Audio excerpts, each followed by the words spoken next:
जय श्री कृष्णा। आप सभी को चातुर्मास के दूसरे दिन की ढेरों शुभकामनाएं, द्वितीय दिवस की ढेरों शुभकामनाएं। प्रिय भक्तों, देवशयनी एकादशी के साथ ही चातुर्मास का शुभारंभ हो गया है। भगवान श्री हरि विष्णु चातुर्मास शयन के लिए योग निद्रा में चले गए हैं और क्षीर सागर में वास कर रहे हैं। चातुर्मास के इन 4 महीनों में आपको भगवान के पावन पुनीत चरित्र को सुनना चाहिए। पुराण कहते हैं कि प्रतिदिन यदि आप व्रत कर रहे हैं तो बड़ा कल्याणकारी है। ये चातुर्मास का व्रत है। अगर आप करते हैं, धारण करते हैं तो यह अत्यधिक कल्याणकारी है। अगर आप व्रत नहीं भी धारण करते हैं तो भी भगवान के जितने उपनिषदों को सुनेंगे, जितने आप उनके वर्णन सुनेंगे, वृतांत सुनेंगे, उतना कल्याण इन 4 महीनों में होगा। यूँ तो हमने आपको बताए थे भिन्न भिन्न प्रकार के नियम आप धारण कर सकते हैं। अगर आपने कोई नियम धारण किया है तो उत्तम है, नहीं धारण किया है तो इतना कर लीजिए कि आप कम से कम प्रतिदिन भगवान का एक वृतांत सुने। पुराण कहते हैं कि इन 4 महीनों में चातुर्मास में यदि आप प्रतिदिन भगवान श्री हरि विष्णु का वृतांत सुन मात्र लेते हैं तो उससे भी आपका कल्याण हो जाता है। इसीलिए हम प्रतिदिन अपने चैनल पर आपको चातुर्मास महात्म्य सुना रहे हैं। चातुर्मास महात्म्य में वर्णन आएगा कि चातुर्मास में किस किस प्रकार से क्या क्या कर्म करने चाहिए, चातुर्मास किस प्रकार से बिताना चाहिए, व्यतीत करना चाहिए, क्या इस चातुर्मास की महिमा है, क्या इन महीनों में होने वाला है, और भगवान श्री हरि विष्णु के भिन्न भिन्न वृतांत आप इन 4 महीनों में हमारे इस महात्म्य के माध्यम से सुनेंगे। और साथ में प्रतिदिन वह एक कथा जो आपको अवश्य सुननी चाहिए अगर आप व्रत कर रहे हैं तो, और व्रत यदि आप नहीं भी कर रहे हैं तो भी यह कथा प्रतिदिन सुनने योग्य है। प्रतिदिन सुनने से आपका कल्याण होता है। आपने देवशयनी एकादशी पर भी इसका श्रवण किया होगा, चातुर्मास व्रत कथा। अगर आप व्रत धारण कर रहे हैं तो आपको प्रतिदिन ये कथा सुननी चाहिए, ये वृतांत सुनना चाहिए। और यदि आप नहीं कर रहे हैं तो भी आपको ये कथा सुनते हैं तो बड़ा ही कल्याण प्राप्त होगा। तो प्रतिदिन वो कथा सुनाएंगे जो चातुर्मास के लिए बनी है, जो पुराणों में वर्णित है, चातुर्मास व्रत कथा। और साथ में हम प्रतिदिन का चातुर्मास महात्म्य अध्याय आपको सुनाएंगे। आइए आज का वृतांत आरंभ करते हैं। पहले चातुर्मास महात्म्य अध्याय और उसके बाद आप सुनेंगे चातुर्मास व्रत कथा। आज का महात्म्य आरंभ करें उससे पहले आपसे निवेदन है कि भगवान श्री हरि विष्णु का पावन पुनीत यह महात्म्य का वीडियो है तो कृपया इसे एक बार लाइक अवश्य कर दीजिए। जगत के पालनहार का आशीर्वाद प्राप्त करने के लिए कमेंट बॉक्स में अवश्य लिखिएगा जय श्री हरि या ओम नमो भगवते वासुदेवाय। इसे जितना लिखेंगे उतना कल्याण होगा। आप देख रहे हैं देवभूमि ज्योतिष संस्थान का प्रतिष्ठित YouTube चैनल देवभूमि धार्मिक। हम यहाँ पर सभी व्रत और त्योहारों की सही शास्त्रीय जानकारी प्रदान करते हैं। ज्योतिष शास्त्र और पंचांग के आधार पर बताते हैं कि कौन सी तिथि कब है, क्या विधि है, क्या मुहूर्त है, कब आपको कौन सा व्रत आदि करना है और कैसे करना है। यदि आप सभी व्रत और त्योहारों की सही जानकारी पाते रहना चाहते हैं, सही महात्म्य और सही कथाएँ सुनते रहना चाहते हैं तो कृपया चैनल को भी सब्सक्राइब कीजिए और बेल आइकन को प्रेस कीजिए। जब आप चैनल को सब्सक्राइब करेंगे तो वहाँ एक घंटी का निशान आपको दिखाई देगा, उसको अवश्य दबाइएगा, तभी आपको हमारे सारे वीडियोस प्राप्त होंगे, अन्यथा आपसे जानकारी छूट जाएगी। तो सब्सक्राइब करें और बेल आइकन को प्रेस करें। गुरुदेव का ध्यान करते हुए आज का वृतांत आरंभ करेंगे। प्रारंभ करते हैं अथ श्री चातुर्मास महात्म्य वृतांतः। गुरुर्ब्रह्मा गुरुर्विष्णु गुरुर्देव महेश्वरः गुरुर्साक्षात् परब्रह्म तस्मै श्री गुरुवे नमः। या देवी सर्वभूतेषु मां सरस्वती रूपेण संस्थिता नमस्तस्यै नमस्तस्यै नमस्तस्यै नमो नमः। बोलिए सरस्वती महारानी की जय। बोलिए प्रथम पूज्य गणेश जी महाराज की जय। चातुर्मास महात्म्य के प्रथम दिन पर जो वृतांत आरंभ हो रहा है उसमें वर्णन आएगा कि किस प्रकार से भगवान का जब आपने शयन करा दिया है तो प्रथम परिवर्तन कहाँ से आता है। भगवान जब करवट लेंगे और किस किस प्रकार से इन चतुर्मास में आपके त्योहार जो आएंगे उनको आपको क्या क्या कर्म करने चाहिए। आप में से बहुत से श्रद्धालुगण जानते होंगे कि नारायण जब सो जाते हैं जिस अवस्था में, तो उसके बाद इसके मध्य में आती है भाद्रपद शुक्ल पक्ष एकादशी, जिसे वामन एकादशी भी कहते हैं और इसे परिवर्तनीय एकादशी भी कहा जाता है। इस दिन जगत के पालनहार को करवट दिलाई जाती है। अगर आप पुरी जगन्नाथ की महिमा को जानेंगे तो वहां पर क्योंकि भगवान को विधि विधान से शयन कराया जाता है और वहीं पर जब भगवान सो रहे होते हैं तो उनको करवट भी इस एकादशी के दिन दिलाई जाती है। बड़ा ही महत्वपूर्ण दिन होता है ये। 66,000 ऋषियों के साथ, ब्राह्मणों के साथ ऋषि जैमिनी बैठे हैं। ऋषियों ने अनुरोध किया कि हे मुनि, आपके मुख से जगतपति भगवान का महात्म्य सुना गया है। आपने निर्माल्य आदि का महात्म्य भी यथावत सुना दिया है।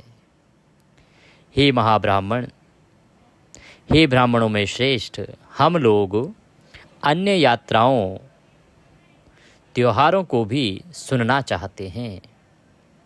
हम चाहते हैं कि आप इन चतुर्मास के महात्म्य को सुनाएं। हम चाहते हैं कि आप चतुर्मास की महिमा का बखान करें। हम लोगों को जो इसे सुनना चाहते हैं इसे ठीक उसी प्रकार कहिए जैसा आपने पहले कहा था। ऋषि जैमिनी कहते हैं, पुरुषोत्तम सभी प्रकार के समस्त लोगों के कल्याण के लिए विद्यमान है और इसी उद्देश्य के लिए विभिन्न रूपों में विभिन्न गुणों और कार्यों को उत्पन्न करते हैं। जो भगवान ब्रह्मांड के समान हैं, वे नाना प्रकार के मनोहर रूपों में क्रीड़ा करने के लिए नाना प्रकार के जीवात्मा बन जाते हैं। हे श्रेष्ठ ब्राह्मणों, अहंकार के बिना कर्मों के फल का अनुभव नहीं होता। अहंकार के कारण ही मनुष्य संसार रूपी कारागार में बंधा रहता है। मनुष्य बुद्धि और अहंकार से युक्त होकर ही प्रत्येक कार्य करता है। बुद्धि के गुण के अनुसार ही उसे शुभ या अशुभ लाभ प्राप्त होता है। गुणों के अनुसार बुद्धि 3 प्रकार की होती है। कौन सी होती है 3 प्रकार की? जो सात्विक हैं वे अच्छे मनुष्य हैं, जो कर्म फल से दूर रहते हैं। वे भगवान को प्रसन्न करने के लिए पवित्र अनुष्ठान करते हैं। वे मोक्ष के इच्छुक होते हैं। प्रथम कौन कहे गए हैं? सात्विक। सात्विकों का गुण यह है कि वो कर्म फल की इच्छा नहीं करते। वो केवल भगवान के धाम की प्राप्ति चाहते हैं। वो केवल मुक्ति के लिए भगवान की पूजा पाठ करते हैं। अब हम जब कोई पूजा पाठ करते हैं तो सामान्यतः जो मनुष्य है वो क्या कहता है? भगवान मुझे ये दे दीजिए, भगवान मेरा ये काम बना दीजिए, भगवान मुझे ये दे दीजिए। कोई संतान मांगता है, कोई धन मांगता है, कोई सुख मांगता है, कोई संपत्ति मांगता है। तो इसे कहते हैं सकाम भक्ति। और सकाम भक्त जो होता है वो मोक्ष का अधिकारी नहीं होता। अगर आपने गीता कभी सुनी होगी और उसमें अगर सही प्रकार से आप वर्णन को समझ पाए होंगे तो भगवान श्री कृष्ण अर्जुन से यही कहते हैं कि जो भक्त सकाम भक्ति करते हैं वो दुर्बुद्धि हैं।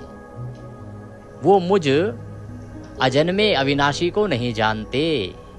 वो भिन्न भिन्न देवताओं को भजते हैं और उन्हें लगता है कि वही देवता उनकी इच्छा पूरी करेंगे और वो उन्हीं के धाम को जाते हैं। इसी प्रकार से ऋषि जैमिनी कहते हैं कि बुद्धि जो है 3 प्रकार की कही गई है। पहली बुद्धि वाले जो लोग हैं वो सात्विक होते हैं। वो निष्काम भक्ति करते हैं और उनका उद्देश्य होता है भगवान के परम धाम की प्राप्ति करना। दूसरी प्रवृत्ति कही गई है राजस प्रवृत्ति। राजस प्रवृत्ति के जो लोग हैं वो सकाम भक्ति करते हैं। ऋषि कहते हैं कि जिनकी बुद्धि राजस प्रवृत्ति की होती है वे मनुष्य दूसरों से प्रतिद्वंद्विता की भावना रखते हैं और दूसरों से प्रतिद्वंद्विता की भावना से प्रतिष्ठा के लिए या फल की चाह में अनेक प्रकार के अनुष्ठान करते हैं। वे इन पर बहुत धन खर्च करते हैं और बहुत कष्ट उठाते हैं। ऐसे लोग क्या करते हैं, उनको जो एक ही चीज है, दूसरों से प्रतिष्ठा करना, कंपटीशन जो आजकल चल रहा है। यही कारण है कि कलयुग में जो है ये राजस प्रवृत्ति और तामस प्रवृत्ति बहुत अधिक हावी हो गई है। आप देखें, हर कोई कंपटीशन में लगा है। कल तक केवल फैशन में कंपटीशन था, अब तो पूजा पाठ में भी कंपटीशन हो गया है साहब। अच्छा, उसने हवन कराया अमुक पंडित जी से, 5100 दक्षिणा दी, मैं उनसे बड़े वाले लेके आऊंगा। अच्छा, उसने शिव महापुराण कराए, इतने होर्डिंग लगाए, मैं उससे ज्यादा होर्डिंग लगाऊंगा। उनका किसी प्रकार भगवान की भक्ति में कोई लेना देना नहीं है। उनका उद्देश्य है कंपटीशन करना कि हाँ, अमुक ने इतने की भागवत कराई थी, मैं इतने की कराऊंगा, और इतना कंपटीशन आज आ गया है। प्रिय भक्तों, इसका कोई लाभ नहीं है। नारायण कहते हैं कि जो इस प्रकार से भक्ति करते हैं वो केवल सकाम भक्त कहलाते हैं, और इस प्रकार के सकाम भक्तों को कभी इससे मुक्ति प्राप्त नहीं होती। मनुष्य का अंतिम सत्य क्या है? मनुष्य जीवन का अंतिम सत्य है मृत्यु। मृत्यु के बाद सबका एक ही लक्ष्य होना चाहिए, भगवान श्री हरि विष्णु का परम धाम। परंतु राजस प्रवृत्ति वाले लोगों को वह परम धाम प्राप्त नहीं होता। ये भगवान श्री कृष्ण ने गीता में भी कहा है, क्योंकि इसमें जो राजस प्रवृत्ति वाले लोग होते हैं वो सकाम भक्ति करते हैं, और भगवान श्री हरि विष्णु के वैकुंठ को प्राप्त करने के लिए निष्काम भक्ति करना आवश्यक है। निष्काम भक्ति क्या? जैसे आप ये चातुर्मास महात्म्य सुन रहे हैं, इससे आपको धन प्राप्त नहीं होगा, इससे आपकी कोई ऐसी सुविधा नहीं मिल जाएगी आपको। ऐसा नहीं कि आप इसको करेंगे आपको पुत्र की प्राप्ति होगी, या संतान की प्राप्ति होगी, या धन की प्राप्ति होगी, या राज की प्राप्ति होगी। हाँ, भगवान श्री हरि विष्णु का आशीर्वाद प्राप्त होगा। इसे निष्काम भक्ति कहते हैं, जो आप महात्म्य सुनते हैं। इसीलिए कहा जाता है कि नारायण के जितने प्रवचन सुनेंगे, नारायण का जितना शास्त्रीय प्रसंग सुनेंगे, नारायण की जितनी कथाएं सुनेंगे, उतना कल्याण होगा। अरे मेरे प्रभु, नारायण तो इतने महान हैं कि उनकी कथाएं यदि मनुष्य सुन भर ले तो उसी से वो कल्याण कर देते हैं। तो ऋषि जैमिनी कहते हैं कि दूसरी जो बुद्धि है वो राजस प्रवृत्ति के लोगों की बुद्धि है, जो सदा कंपटीशन में लगे रहते हैं और उसी प्रकार से कष्ट भी उठाते हैं, फल की चाह में अनेकों कष्ट उठाते हैं। तीसरी बुद्धि कही गई है तामस प्रवृत्ति, तामस बुद्धि। ऋषि कहते हैं कि तामस प्रकार के लोग दूसरों के अंधे अनुयायी होते हैं। वे केवल प्रत्यक्ष परिणामों के प्रति समर्पित होते हैं। वे अपने कार्यों से लाभ चाहते हैं, इसीलिए वे विभिन्न अनुष्ठान करते हैं। अर्थात ये लोग केवल भक्त होते हैं, अंध भक्त होते हैं। इनको किसी से कोई कंपटीशन नहीं है। अंध भक्त, इसने ये आदेश दे दिया, कर दिया। इनको कोई लेना देना नहीं कि इन्होंने गलत किया कि सही किया। ये केवल एक रेस में चलते हैं। इनकी बुद्धि जो है मोटी होती है। इनको अच्छा बुरा कुछ समझ ही नहीं आता। ये किसी प्रकार के अच्छे बुरे में नहीं पड़ते। और यही वो लोग होते हैं जो कत्लेआम भी मचाते हैं। यही वो लोग होते हैं जो समाज में उद्दंड पैदा करते हैं। क्यों? क्योंकि इनको अच्छे बुरे का ज्ञान ही नहीं है। इनके लिए वही अच्छा जो इनके प्रियवर ने कह दिया, इनके लिए वही अच्छा जिस पर ये अंधविश्वास करते हैं उसने कह दिया। इनकी अपनी बुद्धि है ही नहीं। ऐसा ही ये अनाज खाते हैं और ऐसी ही इनकी बुद्धि होती है। तामस प्रवृत्ति वाले जो हैं वो अधिकतम लोग आपको तामसी आहार खाने वाले मिलेंगे, मांसाहार करने वाले मिलेंगे, मदिरा पान करने वाले मिलेंगे। तो जैमिनी ऋषि कहते हैं कि 3 प्रकार की बुद्धि के लोग इस कलयुग में हैं। प्रिय भक्तों, ध्यान, दर्शन अथवा स्मरण करने पर जगत के स्वामी सात्विक लोगों को मोक्ष प्रदान करने वाले हैं। वे सभी को पवित्र करने वाले हैं, इसमें कोई संदेह नहीं है। चातुर्मास में जितना आप भगवान का ध्यान करेंगे जितना स्मरण करेंगे जगत के पालनहार आपका उतना कल्याण करेंगे। राजस और तामस लोग फल चाहने वाले मूर्ख आत्मा हैं। वे सोचते हैं कि कर्मकांड आदि करने से लाभ मिलता है। हे ब्राह्मणों, बहुत से लोग मिलकर एक छोटा सा अनुष्ठान करते हैं। उनके लिए वह कार्य या अनुष्ठान जिसमें बहुत अधिक कष्ट और कष्ट होता है, लाभ देने वाला होता है। हे ब्राह्मणों, दुष्टों को मनाने के लिए, उनके उत्थान के लिए हर वर्ष विभिन्न प्रकार की यात्राएं, त्योहार, जुलूस आदि मनाए जाते हैं, निकाले जाते हैं। जन्म दिवस पर पवित्र स्नान और महावेदी के उत्सव का वर्णन किया जाता है। ये दोनों महान यात्राएं अपनी महिमा से पापों का नाश करने वाली हैं। भगवान का दक्षिणाभिमुख दर्शन तथा शयन प्रवास का उत्सव सभी पापों का नाश करने वाला है।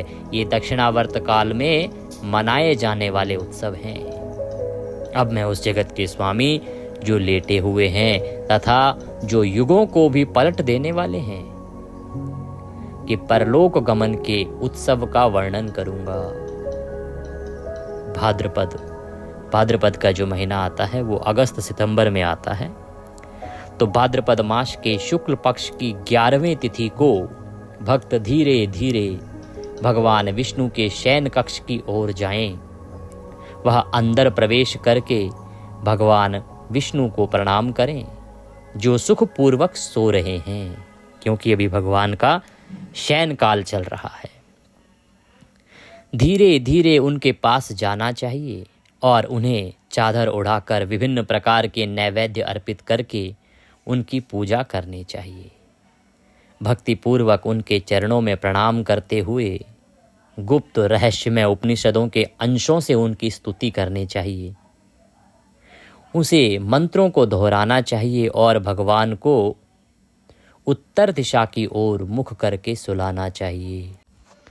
हे देवों के स्वामी, हे ब्रह्मांड के स्वामी, हे कल्पों को पलटने वाले प्रभु, यह चर अचर प्राणियों से युक्त ब्रह्मांड आपके द्वारा आपकी इच्छा और जगते रहने, स्वप्न देखने और सोने जैसी क्रियाओं द्वारा चलाया जाता है। ब्रह्मांड के कल्याण के लिए ही आप सो रहे हैं। अब आप दूसरी ओर पलट जाएं। यह परिवर्तन का समय है, ब्रह्मांड की रक्षा का समय है।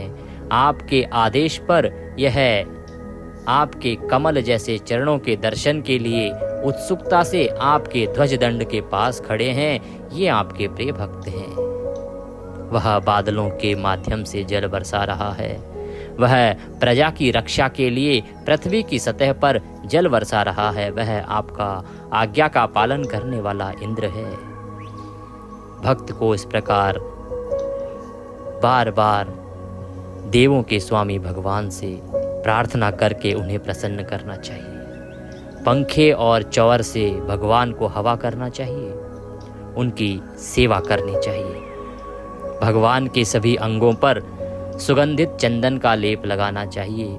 उन्हें नैवेद्य के रूप में विभिन्न चीज़ें अर्पित करनी चाहिए, जैसे स्वादिष्ट गन्ने का रस और उससे बनी हुई चीज़ें, दूध से बनी हुई चीज़ें, स्वादिष्ट जौ की बनी हुई चीज़ें, विभिन्न प्रकार के फल, स्वादिष्ट आचार, व्यंजन, घी में बनी हुई मीठी रोटियां, विभिन्न प्रकार की दूध और खीर की पकी हुई सुपारी और अच्छी तरह से सजाए गए पान, उन्हें भगवान के शयन कक्ष के द्वार पर अर्पित करना चाहिए।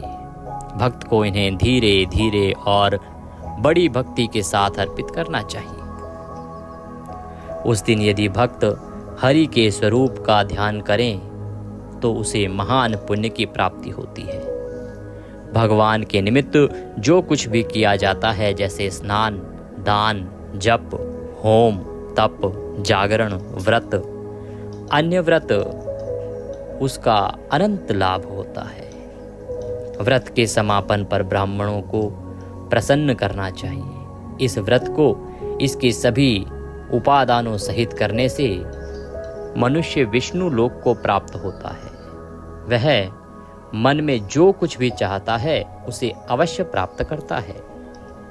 यह जो पर्व तुम्हें सुनाया गया है वह पार्श्वपरायण है। यह बिना किसी कठिनाई के समस्त लोगों के शाश्वत सुख प्रदान करता है।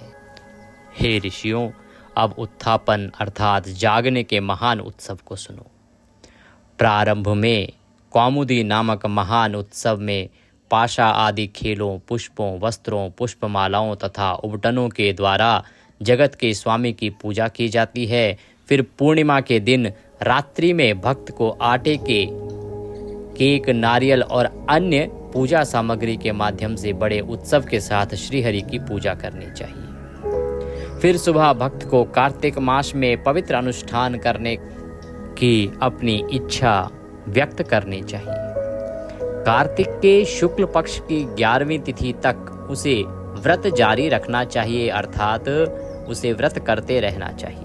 कार्तिक मास के शुक्ल पक्ष की एकादशी, जिसे देवउठनी एकादशी कहते हैं, ये चातुर्मास व्रत की महिमा कही जा रही है कि किस प्रकार से आपको ये व्रत करना चाहिए।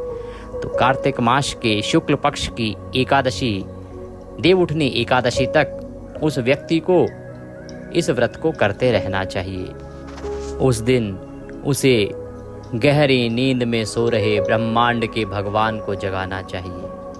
पहले की तरह उसे आधी रात को ब्रह्मांड के भगवान की पूजा करनी चाहिए तथा मंत्र पढ़ने चाहिए और खुशी से दोहराने चाहिए और भगवान को धीरे से जगाना चाहिए। हे देव प्रधानों के स्वामी, हे तेज पुंज, हे ब्रह्मांड के स्वामी, देखो तुम्हारी माया के कारण सभी सो रहे हैं।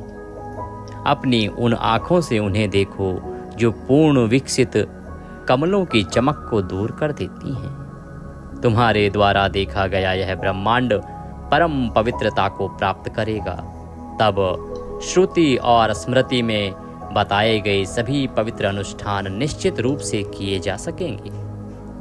इस प्रकार भगवान को जगाने के बाद भक्त को उन्हें बांसुरी, सारंगी और अन्य वाद्यों के साथ, स्तोत्र, भजनोपदेशकों के साथ स्तवन, मंगल ध्वनि, शंख, कहल, तुहरी और मुर्जा ढोल की ध्वनि, नृत्य, गीत और विजयी हो के नारों के साथ नृत्य मंडप में ले जाना चाहिए।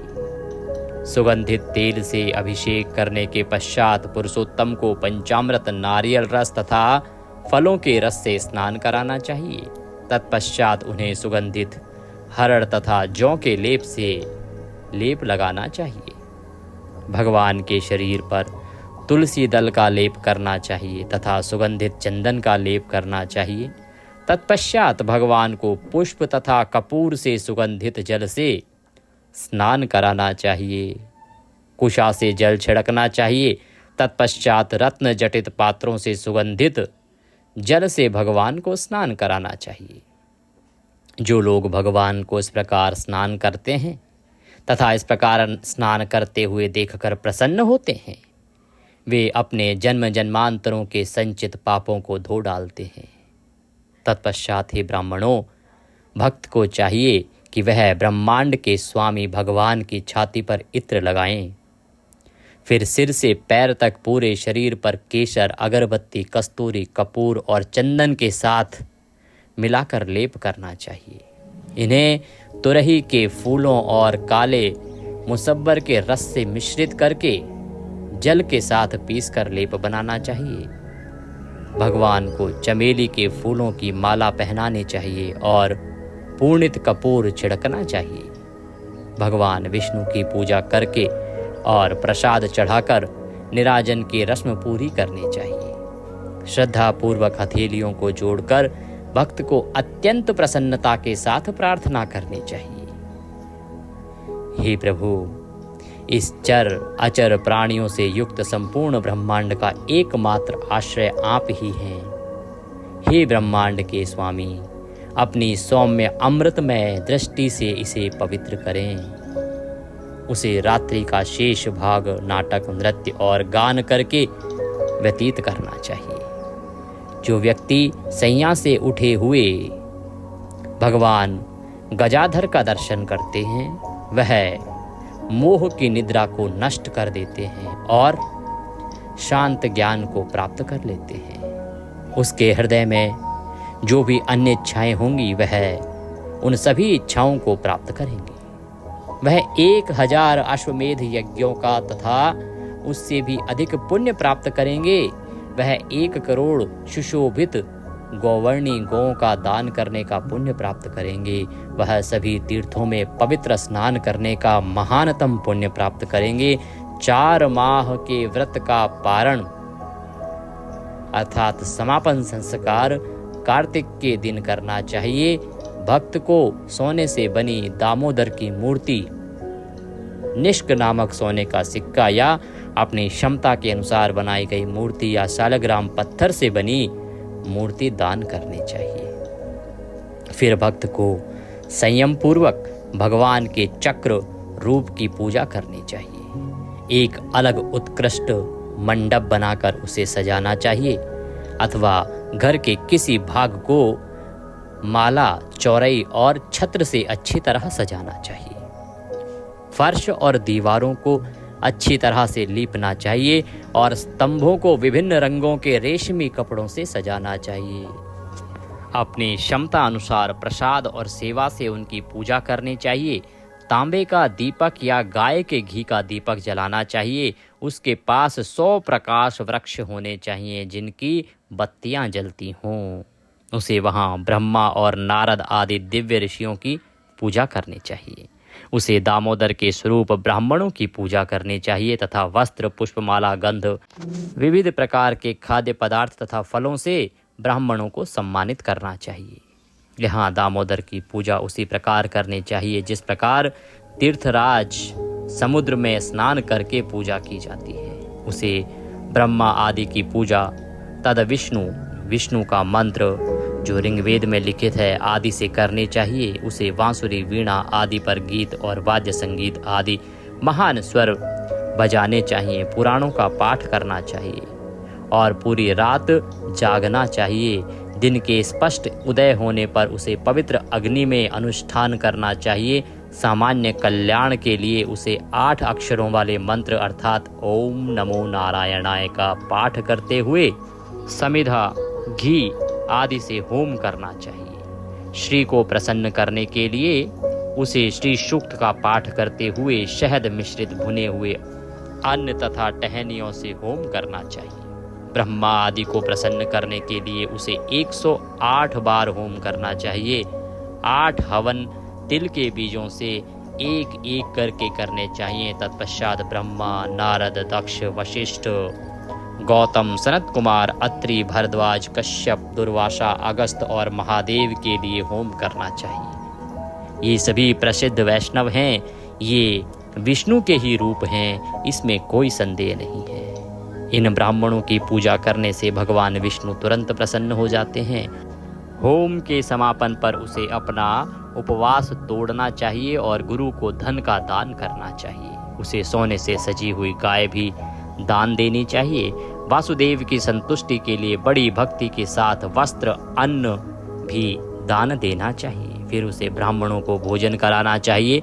सभी प्रसाद और सेवाओं के साथ मंत्रोच्चारण के साथ गुरु को दामोदर की एक प्रति देनी चाहिए।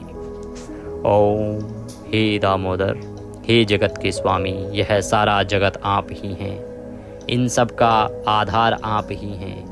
आप ही धर्म हैं, सबको पवित्र करने वाले हैं। आपकी कृपा से ही व्रत पूर्ण हुआ है। इस प्रकार भगवान का पूजन करने के बाद, ब्राह्मणों का पूजन करने के बाद अपने सगे संबंधियों तथा सुसंस्कृत बंधुओं के साथ भोजन करना चाहिए। इस प्रकार अनुष्ठान पूर्ण करने पर उसे विष्णु लोक की प्राप्ति होगी। श्रुतियों, स्मृतियों तथा पुराणों में इससे बढ़कर और कोई व्रत नहीं है। इस व्रत को करने मात्र से ही मनुष्य को लगेगा कि उसने अपना कर्तव्य पूरा कर लिया है। हे ब्राह्मणों, अन्य व्रत भगवान विष्णु को इतने प्रिय नहीं हैं। हे ब्राह्मणों, इस उत्तम पवित्र अनुष्ठान को करने से वह पुण्य प्राप्त होता है जो हजारों तिल के बीजों से भरे बर्तन, हजारों गायें और 10,000 कन्याओं का कन्यादान करने से भी नहीं मिलता। उसे 3.5 करोड़ तीर्थों में पवित्र स्नान करने का पुण्य प्राप्त होता है। मनुष्य जो चाहता है वह प्राप्त कर लेता है। इस प्रकार यह चातुर्मास्य व्रत महात्म्य नामक प्रथम अध्याय पूर्ण होता है। बोलिए श्री विष्णु भगवान की जय। इस प्रकार से ये जो चातुर्मास्य का जो व्रत है ये आपको धारण करना चाहिए। ये अत्यंत कल्याणकारी है। कितना कल्याण हो सकता है आपने अभी सुना। प्रिय भक्तों, चातुर्मास्य व्रत को धारण करने का समय अभी गया नहीं है। इसको आरंभ करने की भिन्न भिन्न तिथियां कही गई हैं। या तो आप इसे आरंभ कर सकते थे देवशयनी एकादशी से।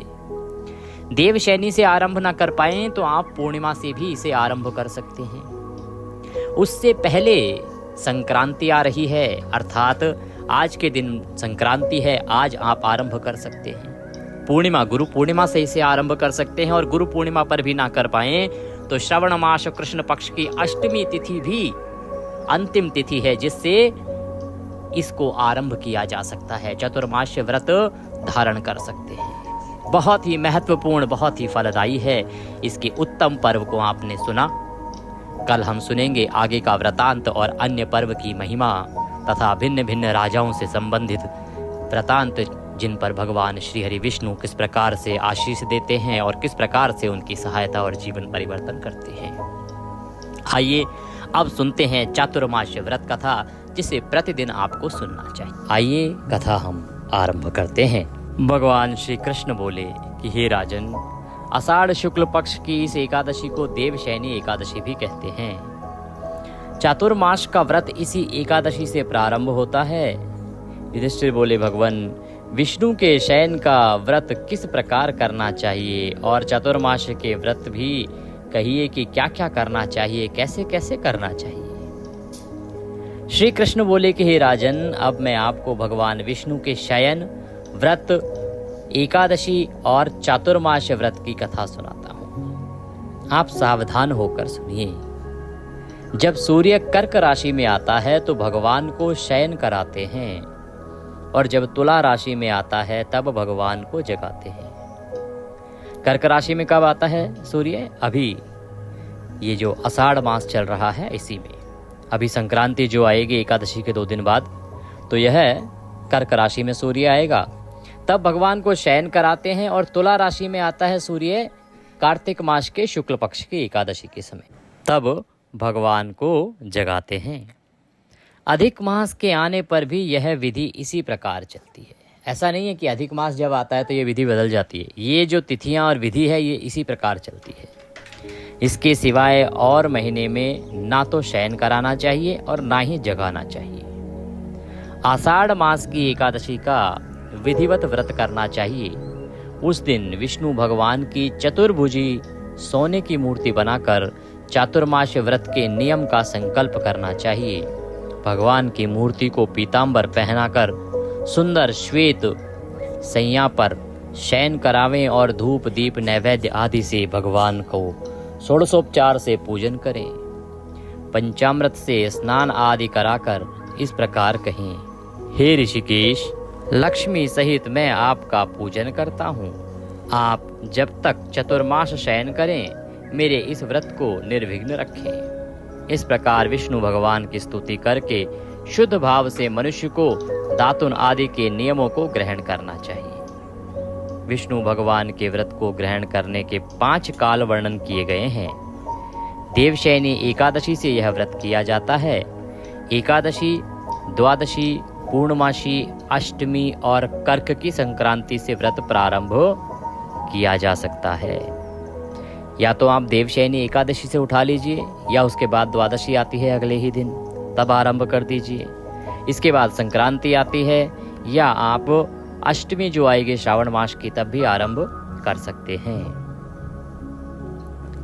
तथा कार्तिक शुक्ला द्वादशी को समाप्त कर दिया जाता है। इन तिथियों से आप ये चातुर्मास का व्रत आरंभ करेंगे। और कार्तिक मास के शुक्ल पक्ष की जो द्वादशी तिथि है ना, उस पर इसको पूर्ण कीजिएगा। व्रत के करने से समस्त पाप नष्ट हो जाते हैं।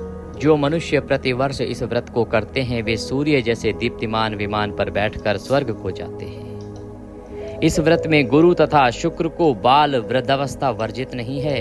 यदि सूर्य धन राशि के अंश में भी आ गया हो तो यह तिथि पूर्ण समझी जाती है। जो स्त्री या पुरुष पवित्र होकर शुद्धता से इस व्रत को करते हैं वह सब पापों से छूट जाते हैं। बिना संक्रांति का मास मलमास देवताओं और पितृ कर्मों में वर्जित है। अब इसका अलग अलग फल कहते हैं। जो मनुष्य प्रतिदिन मंदिर में झाड़ू लगाते हैं, ये नियम आ रहे हैं जो आप चतुर्मास में धारण करेंगे तो क्या फल प्राप्त होगा। भगवान श्री कृष्ण के द्वारा इनका वर्णन है। जो मनुष्य प्रतिदिन मंदिर में झाड़ू लगाते हैं, जल से धोते हैं, गोबर से लीपते हैं, मंदिरों में रंग करते हैं, उनको 7 जन्म तक ब्राह्मण योनि मिलती है, अर्थात 7 जन्मों तक वो ब्राह्मण के घर में जन्म लेते हैं। जो मनुष्य चातुर्मास में भगवान को दूध, दही, घी, शहद और मिश्री आदि से स्नान कराते हैं, अर्थात पंचामृत से स्नान कराते हैं तथा ब्राह्मणों को भूमि, स्वर्ण आदि दान देते हैं, वे वैभवशाली होकर अंत में स्वर्ग में जाकर इंद्र सुख भोगते हैं। जो विष्णु भगवान की सोने की प्रतिमा बनाकर धूप, दीप, नैवेद्य और पुष्प आदि से भगवान का पूजन करते हैं वह इंद्रलोक में जाकर अक्षय सुख भोगते हैं। जो तुलसी से भगवान का पूजन करते हैं या स्वर्ण की तुलसी ब्राह्मणों को दान देते हैं वे सोने के विमान में बैठकर परम गति को प्राप्त होते हैं। जो मनुष्य भगवान को गूगल की धूप और दीप अर्पण करते हैं उनको अनेक प्रकार की संपत्ति मिलती है और वे जन्म जन्मांतर के लिए धनाढ्य हो जाते हैं। जो मनुष्य चातुर्मास में पीपल के वृक्ष तथा भगवान विष्णु की परिक्रमा करते हैं और पूजा करते हैं उनको विष्णु लोक की प्राप्ति होती है। जो संध्या समय देवताओं तथा ब्राह्मणों को दीपदान करते हैं तथा विष्णु भगवान का हवन करते हैं वे सुंदर विमान में बैठकर अप्सराओं से सेवित होते हैं। जो भगवान का चरणामृत लेते हैं वे सब कष्ट से मुक्त हो जाते हैं। जो नित्य प्रति मंदिर में तीनों समय 108 बार गायत्री मंत्र का जप करते हैं उनसे भी पाप सदैव दूर रहते हैं। जो गायत्री का ध्यान और जप करते हैं उनसे व्यास भगवान प्रसन्न होते हैं।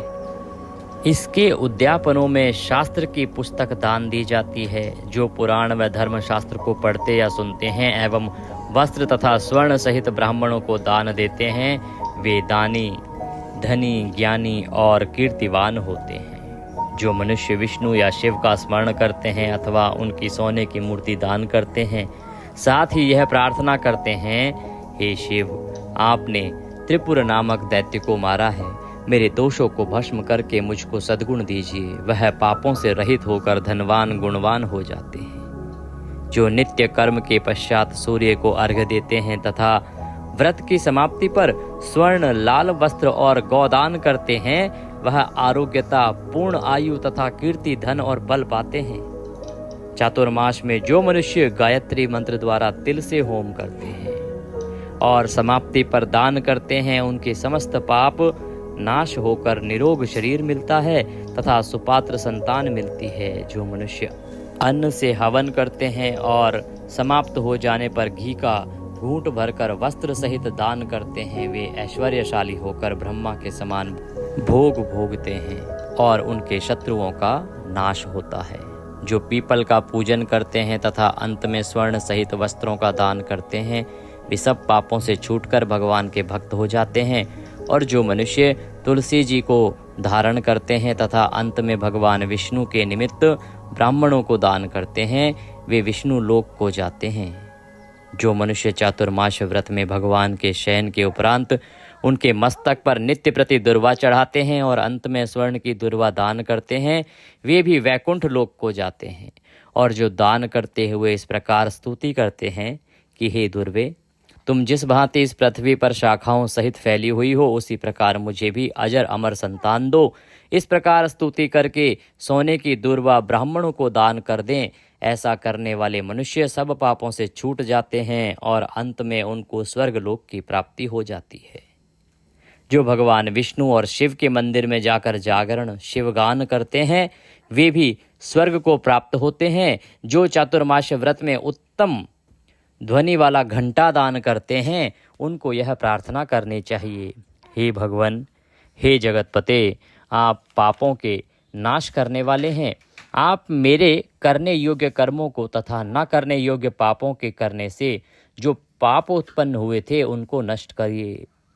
व्रत की समाप्ति पर जो गायों का या एक ही कपिला गौ का दान करते हैं, वस्त्र दान करते हैं अथवा जो नित्य प्रति ब्राह्मणों को नमस्कार करते हैं, वे धनाढ्य होते हैं, उनका जीवन सफल होता है, साथ ही समस्त पापों से छूट जाते हैं। चातुर्मास में जो ब्राह्मणों को भोजन कराते हैं उनकी आयु तथा लक्ष्मी की वृद्धि होती है। जो मनुष्य स्वर्ण का सूर्य बनाकर ब्राह्मण को दान देते हैं उसका फल 100 यज्ञों के समान होता है। जो शिवजी के प्रसन्नार्थ चांदी या तांबे का दान करते हैं उनको श्रद्धा से पुत्र की प्राप्ति होती है।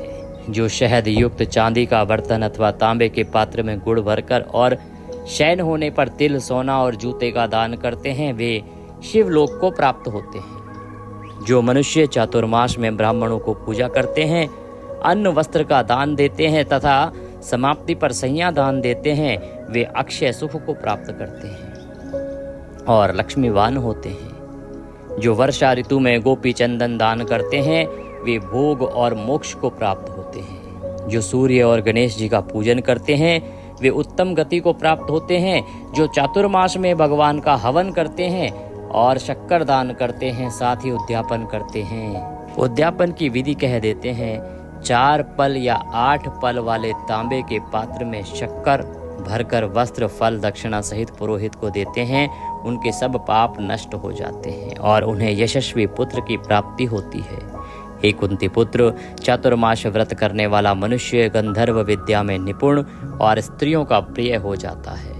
जो मनुष्य चातुर्मास व्रत में फल, मूल, शाक आदि का दान देते हैं वे सुखी और राजयोगी होते हैं। जो मनुष्य इस व्रत में प्रतिदिन सौंठ, मिर्च, पीपल, वस्त्र और दक्षिणा के सहित दान करते हैं वे अंत में सोने के सौंठ, मिर्च आदि दान करते हैं वे 100 वर्ष तक जीवित रहकर स्वर्ग में जाते हैं। जो बुद्धिमान ब्राह्मण को मोती का दान करते हैं वे कीर्ति को प्राप्त होते हैं। जो मनुष्य इस व्रत में तांबूल दान करते हैं अथवा जितेंद्रिय होकर पान खाना छोड़ देते हैं और अंत में लाल वस्त्र का दान देते हैं वे सौंदर्यशाली, निरोग, बुद्धिमान, भाग्यवान तथा सुंदर वाणी बोलने वाले बनते हैं। तांबूल के दान से देवता प्रसन्न होकर अनंत धन देते हैं। तांबूल कहते हैं पान की बीड़े को। जो मनुष्य इस व्रत में लक्ष्मी जी और पार्वती जी को प्रसन्न करने के लिए हल्दी का दान करते हैं और अंत में चांदी के पात्र में हल्दी रख कर देते हैं वे स्त्रियां अपने पति के साथ और पति अपनी पत्नियों के साथ सुख भोगते हैं तथा सौभाग्य, अक्षय धन व सुपात्र संतान प्राप्त करते हैं। साथ ही वे देवताओं से पूजित होते हैं। जो शिव और पार्वती जी की प्रसन्नार्थ ब्राह्मण, स्त्री तथा पुरुष का पूजन करते हैं, दक्षिणा, वस्त्र, स्वर्ण दान करते हैं और उद्यापन में शिव की स्वर्ण प्रतिमा बनाकर दान देते हैं, बैल का दान करते हैं तथा मीठा भोजन भूखों को कराते हैं, उन्हें संपत्ति और कीर्ति मिलती है। वे इस लोक में सुख भोग कर अंत में मोक्ष को प्राप्त होते हैं। जो मनुष्य फल का दान करते हैं और अंत में स्वर्ण देते हैं उनके सब मनोरथ सिद्ध होते हैं और सुपात्र संतान उत्पन्न होती है। फलदान से नंदनवन का फल प्राप्त होता है। जो मनुष्य इस व्रत में पुष्प का दान करते हैं उन्हें इस लोक में सुख और परलोक में गंधर्व पद मिलता है। जो भगवान की प्रसन्नता के लिए प्रतिदिन ब्राह्मणों को दही, दूध और अंत में भूमि या स्वर्ण दान करता है वह इस लोक में धन धान्य प्राप्त कर अंत में विष्णु लोक को जाता है। जो वस्त्र और आभूषणों सहित गौ और बछड़े का दान करते हैं वे ज्ञान प्राप्त करके ब्रह्मलोक को जाते हैं और पितरों के साथ अनेक सुखों को भोगते हैं। जो मनुष्य चातुर्मास में प्राजापत्य व्रत करते हैं और उसकी समाप्ति पर गौदान और ब्राह्मणों को भोजन कराते हैं वे समस्त पापों से मुक्त होकर ब्रह्मलोक को जाते हैं। जो वस्त्रों व बैलों सहित हल का दान करते हैं तथा शाक, मूल और फलों का आहार करते हैं वे विष्णु लोक को जाते हैं। जो मनुष्य केला के पत्र या पलाश के पत्रों में भोजन करते हैं, कांसे के पात्र और वस्त्र दान करते हैं तथा तेल नहीं खाते, उनके समस्त पाप नाश को प्राप्त हो जाते हैं। जो मनुष्य पयोव्रत करते हैं और अंत में दूध वाली गाय दान देते हैं, वे विष्णु लोक को जाते हैं। चातुर्मास्य व्रत के प्रभाव से ब्रह्मघाती, सुरापान करने वाले, बालघाती, असत्य भाषण करने वाला, स्त्रीघाती, किसी व्रत में विघ्न डालने वाला, अगम्या से गमन करने वाला, विधवा के शील को भंग करने वाला, ब्राह्मणी तथा चांडलिनी के साथ भोग करने वाला, इन सब के पापों को चातुर्मास्य व्रत नष्ट कर देता है। चातुर्मास्य व्रत के अंत में 64 पल कांसे का पात्र तथा वस्त्रों और आभूषणों के साथ गौ और बछड़ा दान करना चाहिए। जो मनुष्य भूमि को गोबर से शुद्ध करके भगवान का स्मरण करते हुए भोजन करते हैं तथा सिंचित भूमि का दान करते हैं, वे धर्मात्मा राजा होते हैं तथा उनके संतान भी अच्छी होती है। उनको किसी शत्रु का भय नहीं होता और अंत में स्वर्गलोक को जाते हैं। बैल का दान करने से षट्रस भोजन मिलते हैं। चातुर्मास्य व्रत में जो नित्य प्रति जागरण करते हैं तथा अंत में ब्राह्मण को भोजन करते हैं, कराते हैं, उन्हें शिवलोक की प्राप्ति होती है।